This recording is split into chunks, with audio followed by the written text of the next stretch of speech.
గత కొద్ది రోజులుగా రికార్డు స్థాయిలో పెరుగుతూ వస్తున్న బంగారం ధరల పరుగులకు బ్రేక్ పడింది. అంతర్జాతీయ మార్కెట్లో రికార్డు స్థాయి నుంచి గోల్డ్ రేట్లు ఒక్కసారిగా దిగివచ్చాయి. బుధవారం రోజున 24 క్యారెట్ల 10 గ్రాముల బంగారం ధర 3,000 తగ్గి 98,350 వద్దకు దిగిరాగా నేడు మరో ₹100 తగ్గింది. దీంతో పసిడి కొనుగోలు చేసేవారు ఆనందం వ్యక్తం చేస్తున్నారు. ఈ క్రమంలోనే హైదరాబాద్లో 24 క్యారెట్ల తులం బంగారం ధర ₹98,240 పలుకుతోంది. 22 క్యారెట్ల తులం బంగారం ధర 90,050 వద్ద ట్రేడ్ అవుతోంది.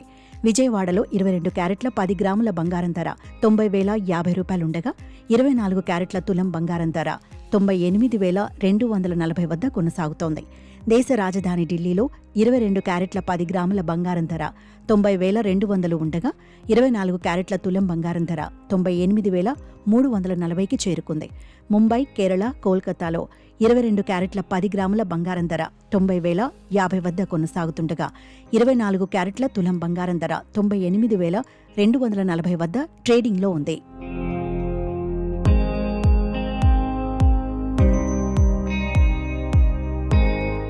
ఇక వెండి ధరలు మాత్రం స్థిరంగా కొనసాగుతున్నాయి. ఈరోజు చెన్నై, హైదరాబాద్, కేరళ, వైజాగ్లో కిలో వెండి ధర 1,10,000కు చేరుకుంది.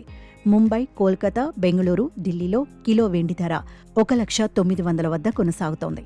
అయితే చైనాపై టారిఫ్లు తగ్గిస్తామంటూ అమెరికా అధ్యక్షుడు ట్రంప్ సంకేతాలు ఇవ్వడంతో బంగారం పెట్టుబడులపై మదుపర్లు లాభాల స్వీకరణకు దిగారు. దీంతో గోల్డ్ రేట్లు ఒక్కసారిగా దిగివచ్చాయని మార్కెట్ వర్గాలు తెలిపాయి. క్రితం రోజు వరకు ఔన్స్ గోల్డ్ రేటు $3,500 పైన ఉండగా ఇవాళ ఆసియా బులియన్ మార్కెట్లో గోల్డ్ రేటు ఏకంగా 3% మేర పడిపోయింది. దీంతో దేశీయ మార్కెట్లోనూ బంగారం ధరలు భారీగా తగ్గాయి. ఈ క్రమంలోనే గోల్డ్ కొనేందుకు ఇదే మంచి ఛాన్స్ అని నిపుణులు చెబుతున్నారు.